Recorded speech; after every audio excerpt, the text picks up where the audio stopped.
punya visi, kita betul-betul menyadari bahwa amanah menjadi istri dan ibu ini akan jadi amanah yang dipertanggungjawabkan kepada Allah.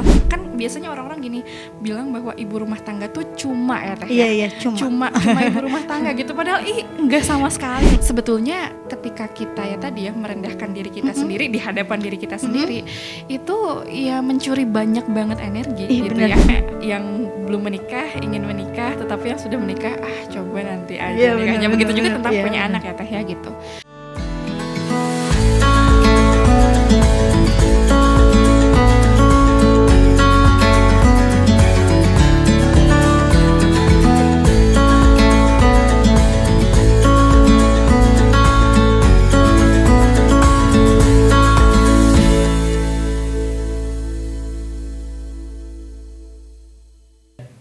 Halo Mumi, apa kabar? Selamat datang di Momi Asi Talk, cerita para Momi. Hari ini kita kedatangan tamu, seorang psikolog klinis muslim, seorang penulis, pembicara, pendidik, dan juga pemberdaya masyarakat, yaitu Ibu Novi Oktaviani, Mufti MPSI Psikolog. Beliau juga merupakan psikolog dan juga konsultan di Klinik Harapan Keluarga dan Heal Yourself. Oke, assalamualaikum Ibu, apa kabar? Waalaikumsalam warahmatullahi wabarakatuh. Kabar baik Teh Hilda. Alhamdulillah senang banget bisa ketemu di Momi Asi pagi ini. Oke, makasih loh udah menyempatkan hadir di acara Momi Asi hari ini. Berbicara tentang perempuan ya. Ada pandangan yang mengatakan bahwa perempuan tidak perlu sekolah tinggi. Masih banyak ditemui di Indonesia. Menurut Badan Statistik Pusat, lebih dari 16% perempuan Indonesia yang berusia 15 tahun ke atas tidak memiliki ijazah. Padahal pendidikan adalah pondasi pemberdayaan. Nah, bagaimana sih pandangan Ibu terkait dengan data ini?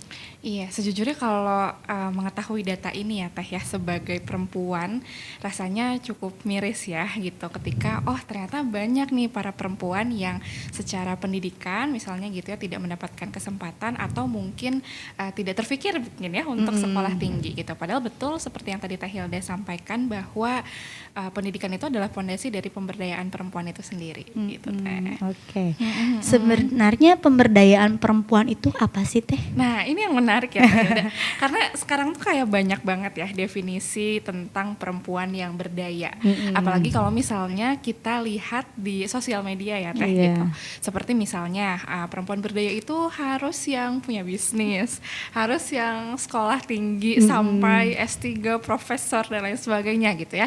Terus harus misalkan bisa menghasilkan sesuatu dan lain sebagainya gitu. Seolah-olah kita terframe oleh sebuah definisi bahwa perempuan yang berdaya ini haruslah yang seperti itu gitu ya. Katakanlah dia sangat punya kiprah yang banyak di ranah yang di luar rumahnya lah gitu ya. Benar. Meskipun itu benar sebetulnya gitu ya, tetapi kita terkhusus sebagai muslim ya Teh harus kembali melihat kepada value kita sebagai muslim gitu ya, dan guidance di dalam Islam dan juga di Al-Quran tentang yang berdaya itu yang seperti apa sih gitu ya. Karena kalau kita melihatnya ke definisi sosmed tadi gitu ya, justru yang muncul insecure gak sih Teh? Benar, insecure sekali. Apalagi lihat orang-orang yang sudah bisa mencapai mimpinya sebagai seorang perempuan gitu ya. Betul, walaupun berumah tangga tapi bisa bekerja, kayaknya itu udah sempurna banget gitu ya. Udah berdaya banget buat semuanya gitu ya.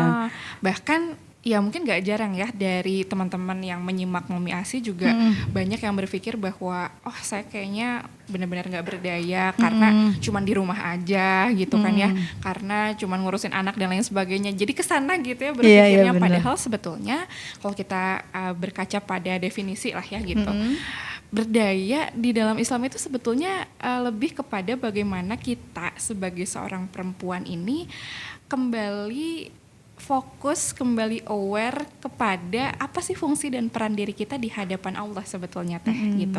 Terlepas dari apakah kita bekerja atau tidak, berapa yang dihasilkan dan lain sebagainya, inti atau core-nya itu adalah pada bagaimana kita ini sebagai seorang perempuan ngeh gak sih gitu ya, nyadar gak sih gitu bahwa kita ini adalah seorang hambanya Allah gitu.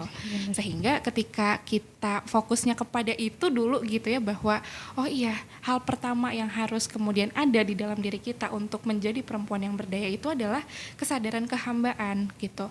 Sehingga kejarannya jelas gitu loh Teh. Bukan tentang berapa nominal yang harus dihasilkan gitu, tetapi lebih kepada hal-hal yang justru sifatnya basic atau fundamental gitu Teh. Nah, berkaitan dengan peran kehambaan ini juga sebetulnya kan kalau perempuan gitu ya, diberikan amanah-amanah khusus biasanya sama Allah ya, yaitu menjadi istri, menjadi ibu gitu. Dan ketika kita sebagai perempuan fokus untuk memaknai bahwa ini adalah amanah dari Allah dan ini adalah ladang saya untuk berdaya, maka sebetulnya kita tidak lagi harus insecure gitu terhadap definisi di luar sana ya gitu. Intinya selagi kita fokus gitu terhadap bagaimana kita menjalani peran sebagai perempuan yang selaras dengan fitrah kehambaan tadi, maka ya itulah berdaya gitu sebetulnya. Sebetulnya benar-benar. Ketika misalnya jadi seseorang yang katakanlah terkenal atau apa gitu ya, apakah itu definisi berdaya gitu ya? Tapi kalau ternyata hal tersebut tidak kemudian menghantarkan si perempuan ini atau kita gitu ya kepada penghambaan terbaik kepada Allah, maka kan sebetulnya itu ya perlu diluruskan gitu ya Teh ya gitu. Bukan berarti pendidikan atau menjadi terkenal atau punya bisnis dan lain sebagainya tidak penting lagi, enggak sama sekali enggak ke arah sana ya Teh gitu ya.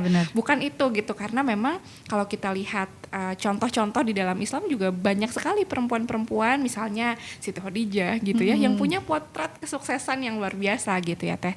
Tetapi bukan itu yang menjadi utamanya gitu, sehingga semua itu hanyalah dijadikan kendaraan gitu untuk mencapai peran kehambaan yang lebih utama gitu Teh, bukan untuk mengejar karirnya gitu, tapi karir ini dikejar untuk apa sih gitu.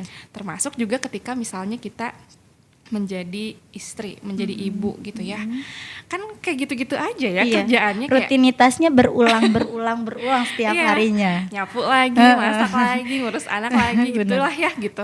Tapi ketika kita mampu memaknai itu, bahwa itu adalah bagaimana kita menjalankan peran kepada Allah gitu ya dari apa yang sudah diamanahkan, maka kita bisa banget berdaya dari menjalankan peran itu dengan baik. Gitu. Walaupun kita merasa bosan, ternyata kebosanan itu juga ya salah satu berdayanya seorang ibu. Betul.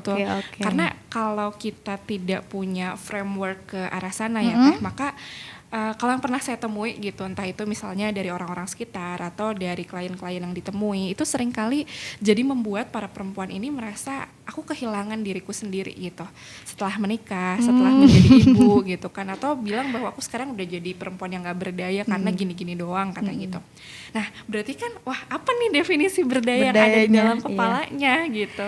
Tapi bener loh Bu, karena saya juga mengalami yang namanya merasa tidak berdaya, apalagi ketika sudah menikah, punya anak, rutinitas kita tuh benar-benar berubah ya. Yang tadinya kita bisa melangkah kemana aja nih, ketika punya anak berasa diikat, berasa kita tuh, aduh susah. Dan memang berasa tidak bermanfaat gitu.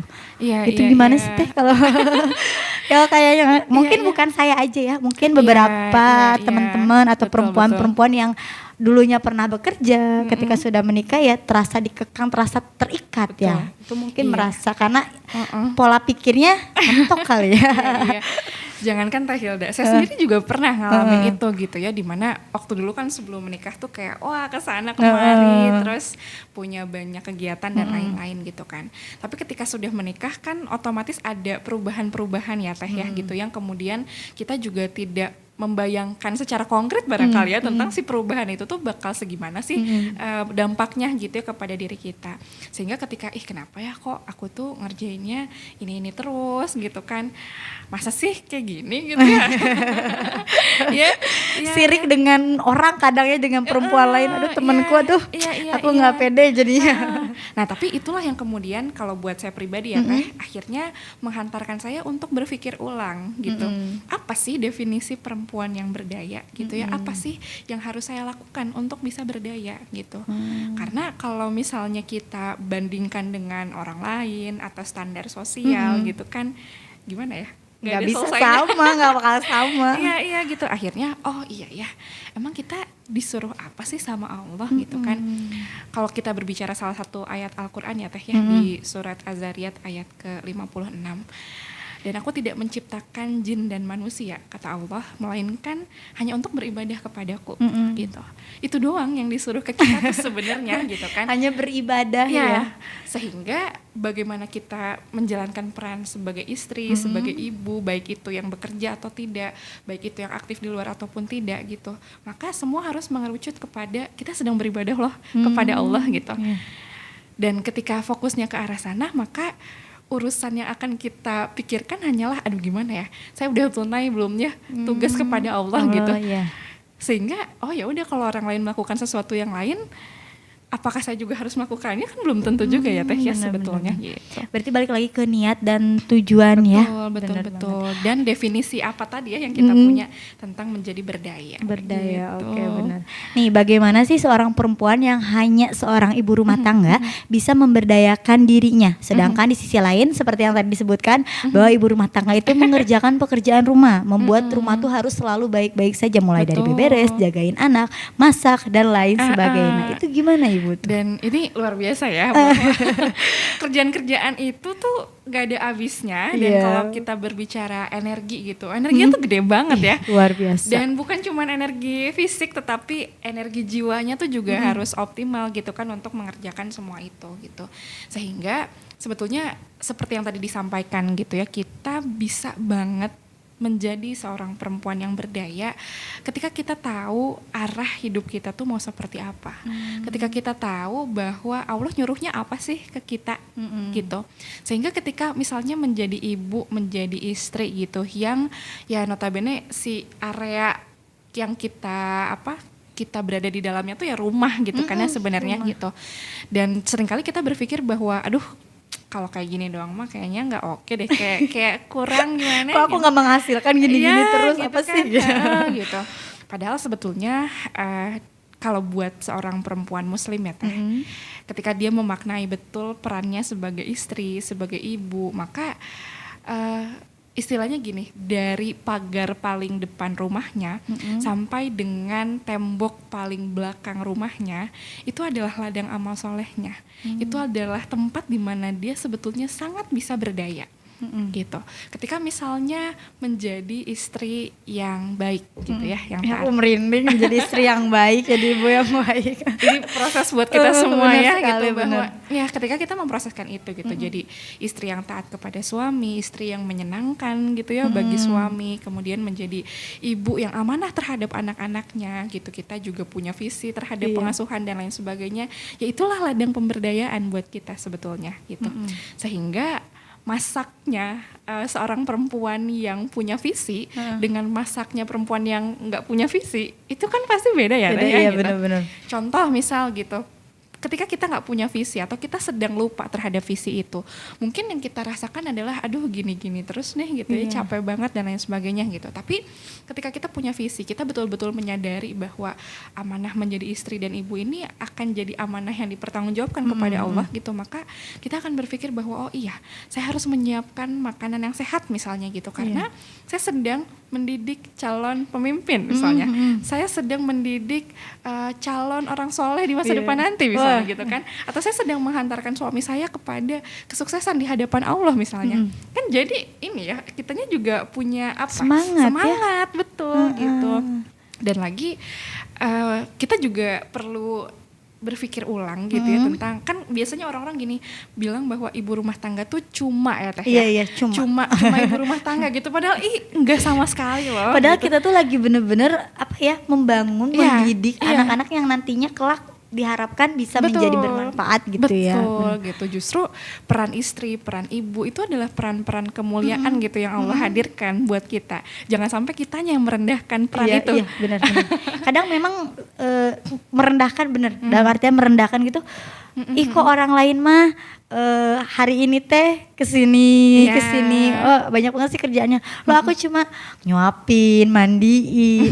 Teh jujur, aku tuh belum ada misi yang bener-bener dalam kayak tadi kata kata ibu ya, masak. Misinya kita tuh buat generasi kita. Tapi nggak ada, kayaknya masaknya udah masak aja karena ya udah kalau nggak ada aku masak siapa lagi yang masak Siapa gitu lagi kan. gitu ya, aduh nanti anak-anak nggak makan gitu ya. Ya bener sih, memang tujuannya kita harus lebih diluruskan lagi ya. Niatnya lagi lebih diluruskan lagi, jangan insecure dengan orang lain, jangan cemburu dengan pencapaian orang lain. Iya Luar benar biasa. banget ya, karena sebetulnya ketika kita ya tadi ya merendahkan diri kita sendiri di hadapan diri kita sendiri, itu ya mencuri banyak banget energi gitu Bener. ya. Jadi capek ya. Capek gitu. Capek. Jangankan kita jadi pengen fokus misalkan gitu ya di rumah gitu, terus kita fokusnya membandingkan gitu. Akhirnya kita nggak mindful gitu ya dalam mengerjakan apa yang kita kerjakan. Jatuhnya emosi ya. Ya betul. Emosi. Jadi misalkan lihat orang nih gitu, tiba-tiba anak ya apa sih gitu, oh bener banget Bu, ya Allah itu jadi Iya, jatuhnya betul. ke emosi karena mungkin kita berpikir ingin mencapai itu tapi tidak mampu mungkin ya. Ya betul. Jadi jatuhnya. Oleh karena itu sebetulnya ya disinilah ya kita mudah-mudahan jadi tergerak untuk berpikir bahwa betapa penting dan sangat urgent gitu ya seorang perempuan ini terdidik dalam artian bukan hanya secara akademis ya sebetulnya gitu, tetapi juga secara value-value keislaman gitu ya, bagaimana dia dekat dengan guidance di dalam Al-Quran gitu, supaya kita nggak salah definisi gitu ya terhadap hidup, dan kita juga jadi nggak salah arah gitu ya Teh ya gitu, karena kebayang nggak sih kalau perempuan tidak punya ilmu gitu ya tentang bagaimana seharusnya menjalani hidup sebagai perempuan, ya maka dia akan kemudian lelah banget hidupnya karena perasaan-perasaannya gitu ya, karena membandingkannya dengan orang lain dan lain sebagainya, sehingga nggak lagi fokus gitu terhadap apa yang dilakukan sebagai istri, sebagai ibu ataupun peran-peran lain yang dihadapi. Jadi masih kadang terkilas masa lalu gitu loh Bu. Misalkan andaikan dulu nikahnya nanti deh, mungkin aku udah suka seperti itu ya. Iya. Ada rasa itu. Kan lucu ya, maksudnya yang belum menikah ingin menikah, tetapi yang sudah menikah coba nanti aja nikahnya. Begitu juga tentang punya anak ya Teh ya gitu. Mungkin memang di situ salah satu ujiannya juga ya Teh ya gitu, ujian tentang bagaimana kita betul-betul menerima gitu ya, ridho terhadap Allah menetapkannya bagaimana sih atas diri kita sekarang gitu. Oh misalnya Allah menetapkannya sudah menikah, sudah punya anak dengan aktivitas yang skopnya tuh ada di dalam rumah misalnya. Kalau kita nggak berpikir bahwa ini adalah ladang kita berjuang, ladang kita berdaya, maka pasti deh akan jadi melemahkan kita kan sebetulnya. Jadi jatuhnya beban ya. Ya gitu. Benar-benar ini sharing antara seorang ibu dan psikolog ya. Jadi ini perasaan ungkapan hati yang diutarakan. Suara hati ya benar banget. Nah, di beberapa wilayah nih khususnya ya Bu, di daerah saya atau di keluarga saya, memang pendapat laki-laki masih menjadi hal yang diutamakan. Bagaimana sih caranya menyuarakan bahwa perempuan bebas dalam berpendapat? Nah, ini khususnya di konteks rumah tangga gitu ya, atau rumah di dalam tangga pernikahan gitu ya, bahwa sebetulnya kan bukan berarti perempuan itu tidak boleh berpendapat ya Teh ya gitu. Tetapi lebih kepada bagaimana kita ini punya adab gitu ya, dan kita tahu kapan kita harus mengeluarkan pendapat. Karena memang kalau kita berbicara terhadap bagaimana sih Allah mengatur pernikahan gitu ya di dalam Islam, memang ya laki-laki itu diberikan kelebihan gitu untuk memimpin gitu kan oleh Allah gitu. Tetapi bukan berarti berarti perempuan di dalam pernikahan itu nggak boleh ngomong sama sekali untuk menyuarakan pendapatnya, misalkan nggak seperti itu gitu. Tetapi misalnya ketika kita dimintai pendapat oleh suami, ya kita boleh gitu ya mengeluarkan pendapat itu. Apalagi misalnya konteksnya itu ada dalam syuro atau rapat keluarga misalkan. Nah di situ kan posisinya semua orang boleh berpendapat gitu ya Teh ya gitu. Tetapi ketika misalnya seorang pimpinan yaitu suami gitu ya sudah mengambil suatu keputusan gitu, maka kita perlu menghormati keputusannya gitu. Nggak yang kemudian kayak berkompetisi gitu ya dengan suami tentang siapa nih yang harus berpendapat. Nggak seperti itu. Siapa yang pendapatnya lebih unggul nih yang harus diutamakan. Gitu. Karena kan terkadang mungkin Teh Hilda juga merasakan ya dalam konteks-konteks tertentu kita lebih tahu misalnya daripada suami gitu, atau kita lebih punya pengalamannya gitu ya. Tapi kan nggak yang jadi kita juga menyuarakan pendapatnya itu dalam konteks merendahkan gitu ya, atau kita nggak percaya sama kepemimpinan suami gitu kan ya gitu.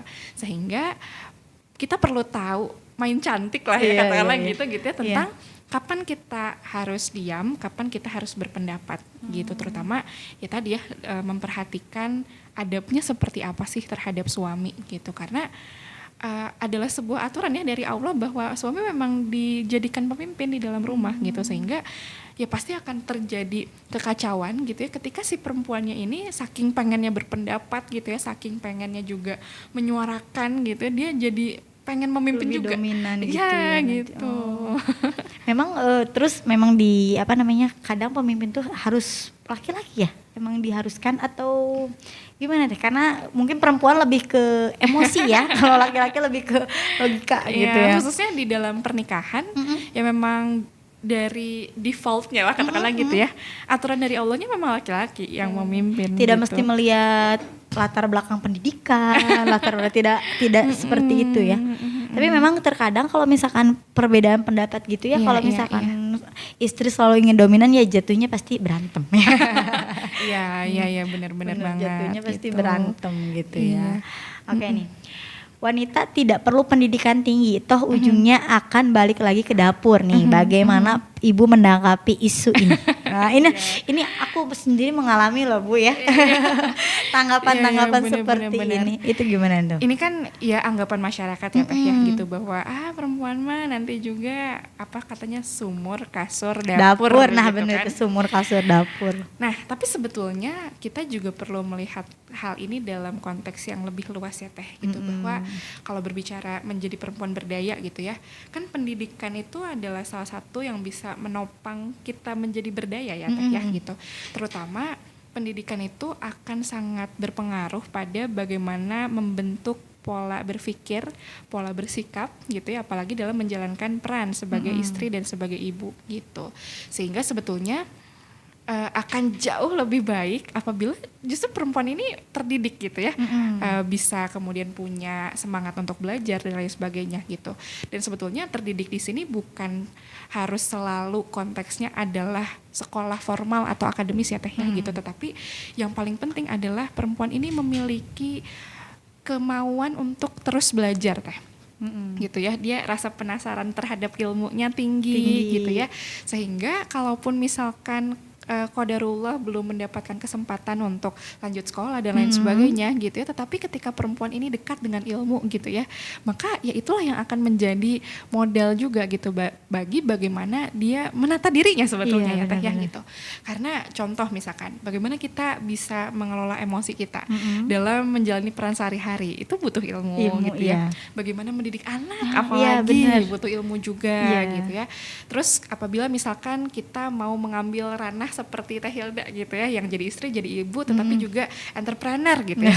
Itu kan juga butuh ilmu bagaimana tetap balance antara semua perannya gitu ya Teh ya, dan lain-lain gitu. Sehingga kalau kita menjalani sesuatu tanpa ilmu itu ya pastilah ya ada banyak sekali kekacauan, kebingungan dan lain sebagainya gitu. Tetapi akan ada banyak sebetulnya keresahan, masalah, kebingungan yang akan jadinya bisa ditemukan gitu ya solusinya ketika kita punya ilmu. Bener gitu. banget. Karena terus kadang kalau misalkan kita nggak punya ilmu ya, kita kadang nurut ya sama, maksudnya pengajaran zaman dulu, zaman sekarang kan beda tuh. Tapi kadang suka anak tuh kadang dididik dengan ilmu dulu, padahal kan bukan zamannya, udah berbeda ya. Seperti misalkan kayak dia tidak mau ngaji, kita pukul, emang boleh sih. Tapi kan kalau untuk zaman sekarang kan dalam segi memukul tuh kan beda ya Teh ya. Ya sih aku banyak belajar banget sama Teteh sekarang. Ibu deh panggil, jangan Teteh. Teteh terlalu Sunda ya. Iya boleh Teteh, boleh ibu. Justru ya. Kalau di klinik tuh pasien-pasien bilang Teteh juga. Oh Teteh juga. Karena muda banget ya. Mudah-mudahan terus muda nih. Ini nih ya Teh. Ibu deh lupa Teteh terus. Bagaimana menjadi wanita yang berdaya di tengah gempuran pilihan menjadi wanita karir atau ibu rumah tangga. Sekarang memang kayak banyak viti-viti lewat gitu loh Teh, kayak misalkan ya memilih resign demi anak atau memilih kerja demi anak. Nah seperti itu gimana sih tanggapannya? Sebetulnya ini kalau menurut saya pribadi ya Teh Hilda, saat ini kita tidak harus membentur-benturkan jadi wanita karir atau jadi ibu rumah tangga gitu ya. Itu bukan sesuatu hal yang harus dibentrokkan gitu teh. Dan bukan juga untuk dibandingkan siapa yang lebih baik gitu ya. Karena ini kalau para ibu pasti punya berbagai pikiran yang realistis ya. Contoh misalkan gini. Ada kondisi-kondisi di mana ya si perempuan ini misalnya harus turut serta untuk membantu stabilitas ekonomi rumah tangga misalkan gitu ya, karena kondisi misalnya, atau karena sesuatu hal yang memang mengharuskan dia begitu gitu kan. Padahal mungkin boleh jadi dirinya nggak kepengen seperti itu gitu, pengennya fokus misalnya gitu, tetapi ketika Allah menakdirkan ada sebuah kondisi yang lain misalkan, sehingga dia harus bekerja, kan itu nggak yang juga jadi harus berarti dia lebih buruk atau apa, kan nggak seperti itu sebetulnya ya teh ya gitu. Dan lagi sebetulnya yang paling penting adalah apa sih yang menjadi tujuan kita. Ketika balik kita lagi ke tujuan. Ketika kita memilih untuk kemudian menjadi perempuan yang aktif di ranah publik ya, berarti kan kita perlu betul-betul clear dengan diri kita sendiri dan juga dengan suami gitu ya, ketika sudah menikah, apa sih yang mau dituju gitu. Apakah kita ini semata-mata hanya ingin memuaskan ambisi diri gitu ya, atau justru kita punya visi gitu ya gitu. Misal gitu bahwa dengan kita aktif di ranah publik misalkan gitu ya, itu ada visi di mana kita ingin mendidik para perempuan yang lain misalnya gitu ya, ingin memberdayakan perempuan yang lain juga misalnya, dan lain-lain gitu. Sehingga bagi perempuan-perempuan yang qadarullah jalannya itu adalah menjadi wanita karir misalnya gitu ya, atau yang berdaya di ranah publik tadi gitu ya, ya tidak perlu juga merendahkan para perempuan yang ada di rumah gitu kan ya gitu. Tetapi tadi fokus aja, ini sebetulnya saya melakukan ini tuh buat apa sih, kaitannya dengan tadi Allah memberikan peran yang basic gitu ya, yang esensial kepada diri kita, yaitu peran kita sebagai seorang hamba gitu. Nah ketika kita memilih untuk bekerja, berkarir dan lain sebagainya, kira-kira ini mendekatkan kita kepada tunainya tugas sebagai hamba Allah nggak sih? Gitu. Atau justru malah menjauhkan? Maka itu kan bisa jadi pertimbangan ya gitu. Begitu juga dengan para ibu yang misalnya ya qadarullah tidak bekerja, fokus di dalam rumah gitu ya. Nggak perlu juga kita insecure kepada perempuan-perempuan yang bekerja dan lain sebagainya gitu ya, karena tadi selagi dua-duanya ini fokusnya kepada Allah, maka dua-duanya baik gitu. Tetapi ketika dua-duanya ini menjalankannya tidak untuk mengabdi kepada Allah gitu ya, maka ya udah dua-duanya berarti kan tidak mengarah kepada satu arah yang benar ya sebetulnya ya teh ya gitu. Sehingga buat ibu rumah tangga tidak perlu insecure terhadap yang bekerja, begitupun sebaliknya. Tapi fokuslah kepada saya menjalani ini demi menunaikan fungsi peran kepada Allah gitu. Bener. Karena kalau saya pribadi ya teh, di awal-awal pernikahan saya pernah nanya sama suami saya tentang beliau pengen saya jadi istri yang seperti apa gitu ya. Karena kan di sekitar kami tuh ya ada lah gambaran-gambaran tentang perempuan-perempuan gitu ya. Misalkan kalau ada dari, contohnya, ada perbandingannya. Gitu kan, ya, gitu. Kalau dari orang tua misalkan ya ibu rumah tangga, tapi misalnya punya kegiatan apa gitu ya. Terus juga misalkan ya guru-guru kami yang para perempuan ini banyak juga yang berdaya gitu ya, dan lain-lain. Sehingga saya sempat nanya gitu, saya sebetulnya harus jadi istri yang seperti apa sih gitu ya. Apakah saya harus diam di rumah saja gitu ya, atau justru saya boleh untuk kemudian berkarya gitu ya di luar rumah gitu. Dan ternyata jawaban suami saya itu adalah beliau tidak menginginkan saya untuk hanya diam di dalam rumah gitu. Karena suami saya bilang bahwa ada potensi yang terlihat dan lain sebagainya, maka justru kamu harus hadir di tengah-tengah umat gitu ya, untuk bisa bermanfaat atau memberikan dampak lah gitu. Terus akhirnya saya mencoba untuk make sure gitu ya statement itu gitu, bahwa apakah itu artinya saya justru perlu untuk meluaskan energi yang saya punya gitu kan, karena nggak mungkin ya, maksudnya kita fokus di luar tapi di dalam rumah berantakan gitu ya, atau kita fokus di dalam rumah sehingga amanah-amanah yang di luar jadinya nggak terjalankan dengan baik gitu. Dan suami saya bilang bahwa iya gitu, maka bereskan dulu di dalam rumah, kemudian luaskan energinya untuk bermanfaat di luar rumah gitu. Dan saya juga menemukan beberapa teman-teman saya di satu circle gitu ya, ada juga yang seperti itu, yang suami-suaminya tuh memang mendorong mereka untuk punya karya gitu ya. Karya di sini tuh dalam artian entah itu misalkan menghasilkan karya yang memang bentuknya misalnya buku atau apa gitu, tapi juga beraktivitas di luar dalam ranah-ranah yang positif misalkan gitu ya. Asalkan memang ya tadi kita tahu ini tuh tujuannya buat apa, dan yang paling penting buat para perempuan ini adalah suaminya ridhonya kayak gimana sih gitu ya. Benar, izin ya, berarti betul, tetap betul, apapun betul. yang dilakukan harus izin suami. Oh, dukungan izin. Tapi kalau misalkan nih, suka kadang ada kita tuh nekat nih ya, karena misalkan nekat nih, menurut Teteh, menurut Iya, Ibu iya, nih iya. sebagai psikolog muslim gitu ya, kita nekat sebagai seorang istri melakukan sesuatu yang tidak sebenarnya tidak diharamkan, tapi kita melakukan sesuatu yang tidak diridhoi. Itu tanggapan Teteh gimana? Yang suaminya kurang menyetujui gitu. Itu gimana tuh? Iya. Pertama sebetulnya kita perlu ngecek dulu terhadap komunikasinya seperti apa dengan suami, iya, betul. gitu ya. Jangan-jangan sebetulnya belum ketemu di tengah nih, gitu ya, antara istrinya punya aspirasi apa dengan suaminya punya aspirasi yang seperti apa gitu. Tetapi apabila ternyata memang sudah dikomunikasikan gitu, terus suaminya sudah mengambil sebuah keputusan gitu ya, maka kita perlu menghormati itu gitu ya, karena sebetulnya jangankan untuk pilihan-pilihan yang sifatnya besar gitu ya di dalam hidup kita, bahkan untuk keluar rumah saja kita kan harus izin kepada suami kalau dalam gitu. muslim ya. Iya, dan itu bukan karena suaminya katakanlah semena-mena gitu ya sama istri, sehingga masa sih keluar rumah aja harus ngomong harus izin gitu ya. Kan bukan karena suaminya semena-mena tadi gitu, tetapi ya Allah memerintahkannya demikian gitu, untuk menjaga kita juga sebagai perempuan sebetulnya gitu. Apalagi untuk hal-hal yang sifatnya pengambilan keputusan gitu ya. Bener. Pengen melakukan apa-apa gitu kan. Karena apapun yang kita pilih atau kita ambil untuk kita kerjakan ketika kita sudah menikah, apalagi jadi ibu gitu ya, itu akan berdampak pada seluruh anggota keluarga gitu kan ya gitu. Walaupun kecil ya, walaupun betul, misalkan betul. pendapat kita kecil, kita ngambil keputusan kecil, tapi ya dampaknya mungkin keriduan suami tadi terus akan menjadi lebih ke keluarga itu ya. Karena saya pernah itu. Karena kan misalnya ketika kita menambah suatu aktivitas gitu ya, artinya ada nih yang harus dikondisikan gitu tentang gimana ya supaya rumahnya tetap aman gitu ya, anak tetap terkondisikan gitu kan, tetap harus kita juga ini ya berstrategi lah katakanlah gitu, sehingga ketika kita ngambil aja keputusan itu tanpa mengamankan apapun dan tanpa mengambil ridhonya suami dulu, maka jadi gimana nih? Jadi salah nanti keputusannya. Jadi nanti salah, malah jadi nanti bumerang ya untuk kita sendiri. Oke, terakhir nih ya Bu ya. Adakah pesan yang ingin disampaikan dari topik kita hari ini untuk para perempuan di luar sana?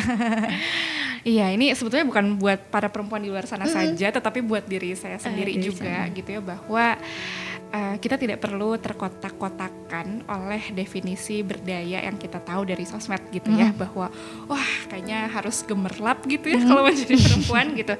Tetapi yuk kita fokus kepada peran-peran yang esensial gitu ya, terutama yang pertama tentang peran kehambaan gitu ya. Lalu misalnya Allah sudah menakdirkan menjadi istri, menjadi ibu, fokuslah terhadap itu gitu ya, dan fokus terhadap apa yang sedang kita hadapi sekarang gitu Teh.